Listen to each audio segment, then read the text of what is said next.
Ouverture de la réunion du comité exécutif et stratégique de l'Association des procureurs d'Afrique à Kinshasa. Durant 2 jours, les différents membres de la dite association vont travailler sur la coopération judiciaire. Plusieurs pays participent à ces assises. Fête internationale de la musique, la République démocratique du Congo a été au rendez-vous ce vendredi avec plusieurs manifestations. À l'Institut national des arts, le stade des martyrs de la Pentecôte et le Char Club de Kinshasa ont abrité des cérémonies riches en culture. Plus de détails dans ce journal. Après les titres, place au développement. Bienvenue à tous. On commence avec cette rencontre ce vendredi à Kinshasa entre le Premier ministre Matata Ponyo et le bureau sortant de la CENI. Matata Ponyo a encouragé Ngoï Mulunda et son équipe pour le travail abattu tout au long de leur mandat. Le Premier ministre a également échangé avec une délégation des notables du Sankourou, conduite par Monseigneur Nicolas Jomo. Avec ces derniers, ils ont abordé les différents problèmes auxquels est confronté le district de Sankourou, une future province, ainsi que la décision prise dernièrement par le Conseil des ministres pour la création de Lumumba-Ville ont alimenté leurs échanges. On écoute à ce propos le sénateur Che Okitundu, qui a également fait partie de la délégation. Nous voulions voir avec lui, dans la perspective de la création de cette ville, comment le Premier ministre envisageait, particulièrement en ce qui concerne le désenclavement de la région.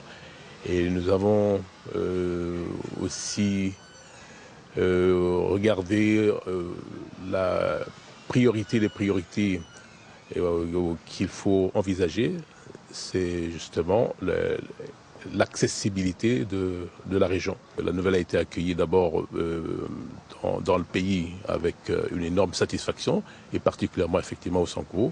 Mais vous avez vu aussi que ça a eu un grand retentissement sur le plan international. Donc Patrice Lumumba n'appartient plus à sa région natale, il appartient au monde entier par rapport à l'héritage qu'il a laissé pour la gouvernance du pays. Donc voilà, donc c'était une énorme satisfaction. Dans l'actualité judiciaire, il se tient depuis ce vendredi à Kinshasa la réunion du comité exécutif et stratégique de l'Association des procureurs d'Afrique. Durant 2 jours, les différents membres de cette association vont réfléchir sur la coopération judiciaire. Plusieurs pays participent à ces assises, notamment l'Afrique du Sud, le Mozambique, l'Angola, l'Égypte et la Tanzanie. Éric Lokoki. Pas de thème central pour cette réunion de procureurs, la première à se tenir en Afrique centrale et en RDC. Certainement que les hauts magistrats africains veulent faire de cette réunion de leur comité exécutif et stratégique un moment de discussion franche en vue du renforcement de la coopération judiciaire entre États. De nos rencontres, il en résultera une connexion fructueuse qui facilitera des échanges sur nos expériences respectives et les systèmes judiciaires de chacun de nos pays en seront les grands bénéficiaires. La tenue des présentes assises nous offre une opportunité pour qu'il soit envisagé la création d'une section de l'APA au niveau de notre sous-région Afrique centrale, à l'instar des autres groupements. Présent à cette première journée, le Premier ministre congolais Matata Ponyo a rappelé aux procureurs africains la nécessité de se concentrer également sur les violations de droits de l'homme perpétrées contre les populations congolaises dans le Nord Kivu. La justice est donc fondamentalement pour la construction de nos jeunes nations, où cohabitent tant de richesses, de diversités, mais aussi de disparités et d'inégalités. Il faut en effet savoir que si nos populations ne voient pas la justice à l'œuvre concrètement, les doutes s'installent. Reconnue par l'Organisation des Nations Unies, l'Association des procureurs africains constitue une section de l'Association internationale des procureurs dont le but est de faciliter l'entraide et la coopération entre États dans la traque des malfaiteurs. Parlons environnement dans ce journal. Nicolas Hulot, l'envoyé spécial de François Hollande pour la protection de la planète, a séjourné à Kinshasa. L'émissaire du chef de l'État français a rencontré le ministère de tutelle Bavon Sapoutou. Comme on pouvait s'y attendre, les questions liées à la protection de la nature ont dominé les discussions. En mission d'observation en Afrique centrale, Nicolas Hulot, envoyé spécial de François Hollande pour la protection de la planète, avait pour tâche de sensibiliser, informer et mobiliser les pays sur la crise écologique mondiale.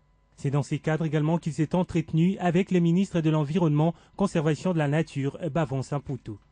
On a parlé des changements climatiques et de voir comment on pouvait ensemble faire avancer tous les processus de négociation.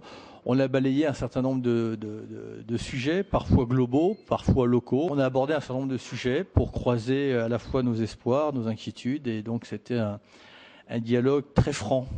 L'étape de la RDC au cours de laquelle il a sensibilisé à Kinshasa la classe politique, le monde scientifique et la société civile au changement climatique, enjeu majeur du XXIe siècle, est une réussite pour lui. Ce qu'on a identifié aussi, c'est des actions diplomatiques communes qu'on pourrait avoir. Je pense que l'Europe et la France peuvent peut-être prendre aussi un certain nombre d'initiatives diplomatiques à l'intention de ces pays pour essayer d'engager un nouveau dialogue, parce que chacun s'accorde à dire que si on arrivait à tarir la demande en ivoire, évidemment, ça faciliterait beaucoup l'action ici. Donc voilà, on a identifié un certain nombre de partages de responsabilités et d'actions qu'on pourrait faire en commun ou séparément les uns et les autres.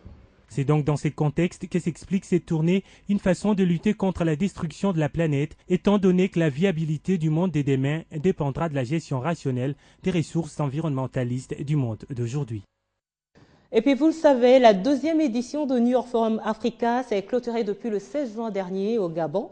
Ces assises auxquelles la première dame de la République, Olive Lembe, a été conviée par celle du Gabon. Et dans ce pays, elle a été représentée par le chef de la maison civile de chef de l'État, Théodore Mugalou. De retour au pays, l'homme pense que la RDC a beaucoup de leçons à tirer de ce forum. 3 jours d'échanges entre décideurs économiques et politiques internationaux. 3 jours d'examen de mots qui rongent le continent, avec des mesures concrètes pour que l'Afrique soit au rendez-vous du développement et surtout sa jeunesse qui doit y jouer un rôle clé. C'est une Afrique qui veut se mettre à la page, qui s'est révélée lors des assises au Gabon, d'où cette affirmation du président gabonais. La richesse des thèmes et l'engouement autour des débats organisés dans le cadre de cet événement nous permet d'affirmer que notre vision économique, sociale et politique est résolument en phase avec la nouvelle donne mondiale. Une nouvelle donne mondiale où la République démocratique du Congo veut absolument s'inscrire au regard de progrès qu'elle enregistre. Le chef de la maison civile du chef de l'État, Théodore Mugalou, représentant la première dame de la République, s'est vu aussi optimiste, bien que le pays a quelque chose à tirer de ses assises. Parler de l'industrialisation, investir, industrialiser, innover, sans éduquer, c'est zéro. Alors elle s'est mise à créer les écoles professionnelles industrielles. Il y en a déjà 6, ultra modernes, modernisées. Écoles professionnelles industrielles où l'on forme, n'est-ce pas, les maçons, on forme les menuisiers et ils peuvent aussi se prendre en charge l'indépendance scolaire. Un moment où les contrats de partenariat économique entre États et opérateurs économiques ont été signés et raffermir des liens entre surtout les États africains appelés à collaborer pour que ce continent voit enfin le bout du tunnel. Durant 3 jours, Kinshasa a été la capitale des parlementaires des jeunes d'Afrique centrale et australe. Ces jeunes venus des pays africains, dits Afrique médiane, ont séjourné dans la capitale congolaise pour échanger leurs expériences personnalisées. Ainsi, profitant de leur séjour, ils ont sillonné la capitale congolaise qui, chaque jour qui passe, se transforme et se modernise. Présents durant 3 jours seulement à Kinshasa, ces jeunes ne pouvaient pas se passer de découvrir les merveilles cachées de la capitale de la République démocratique du Congo, qui en quelques années est devenue une ville presque moderne, de par ses infrastructures. À bord de ce bus, ils vont sillonner en aller et retour le boulevard du 30 juin, principale artère menant vers le centre-ville. Sur place, ils seront émerveillés, notamment de l'aménagement à la place de la gare. Du pont Utex Africa récemment rénové suite aux travaux de 5 chantiers, l'avenue du tourisme, en passant par le palais du peuple, siège des institutions, également l'hôpital du Cinquantenaire. Ces parlementaires des jeunes d'Afrique centrale et australe seront surpris par les travaux de modernisation. Le musée national installé au centre de Kinshasa sur la colline Ngaliema, où les premiers colonisateurs sont arrivés, a aussi attiré leur curiosité. Bien que limité avec une seule salle de quelques centaines de mètres carrés et des vitrines didactiques permettant de retracer l'histoire de principales ethnies du pays, la visite leur a plu et les explications obtenues édifiées. C'est du lundi 17 au mercredi 19 juin que ces jeunes, une centaine venus de plusieurs pays africains, dont le Rwanda, le Burundi, le Cameroun et la Côte d'Ivoire, ont ensemble au cours d'un atelier partagé les connaissances sur le leadership de jeunes d'une part et de l'autre le développement des réflexions constructives et stratégiques sur base des exposés thématiques. Tout à fait autre chose, le monde entier célèbre chaque 21 juin la fête internationale de la musique en République démocratique du Congo. Le ministère de la Culture et des Arts a célébré cette journée dans l'enceinte de l'Institut national des arts. À cette occasion, un ouvrage intitulé Musique rétro, histoire et mémoire a été présenté aussi officiellement afin de pérenniser la musique congolaise des deux rives. Écho des entreprises à la société Tigo, signature ce vendredi de la convention collective de travail entre le directeur général opérant sous la dénomination Tigo et la délocalisation syndicale. Cette convention collective aura pour objectif de régler les conditions d'emploi, de formation professionnelle et de travail des salariés ainsi que leurs garanties sociales. L'événement s'est déroulé en présence de Bahati Lukwebo, ministre du Travail, Emploi et Prévoyance sociale. Le 21 juin 2013 est une date à marquer à la craie blanche pour les employés d'Oasis, journée qui résume l'aboutissement d'un travail de 6 ans d'efforts et des dévotions à la société vendue au groupe Millicom. Pour le ministre Bahati Lukwebo, cette action est l'expression de la liberté, de la volonté et de la détermination des deux parties à trouver des solutions dans leur milieu professionnel. Nous trouvons que c'est une très bonne convention dans la mesure où elle reconnaît un bon nombre d'avantages au personnel, lesquels avantages viennent en addition de ceux prévus par le Code du travail. Et donc, nous ne pouvons qu'encourager cette initiative. Le directeur général de Tigo a pour sa part précisé que cette signature offre protection et sécurité aux employés de Tigo. Les paroles s'envolent, les écrits restent. Vous savez, monsieur, vous avez un premier cadre juridique qui est la loi. La convention collective va au-dessus de la loi et donc est appliquée dans 100% des cas.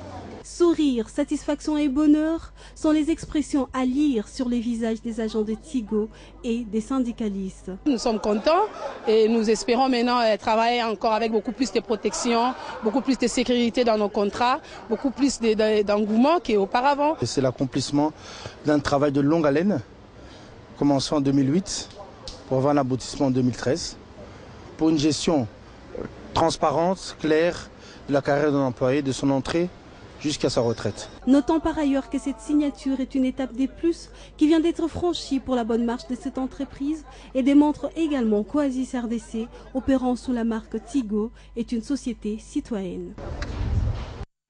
Les investissements étrangers en RDC ne contribuent qu'à concurrence de 1,5% au développement humain de la population locale. En tout cas, c'est ce que nous dit Onésime Kakutala, l'actuel rapporteur adjoint de la Commission électorale nationale indépendante. C'était au cours d'une thèse défendue tout récemment. Cette thèse a porté sur les entreprises multinationales et enjeux du développement socio-économique et de la réduction de la pauvreté en RDC.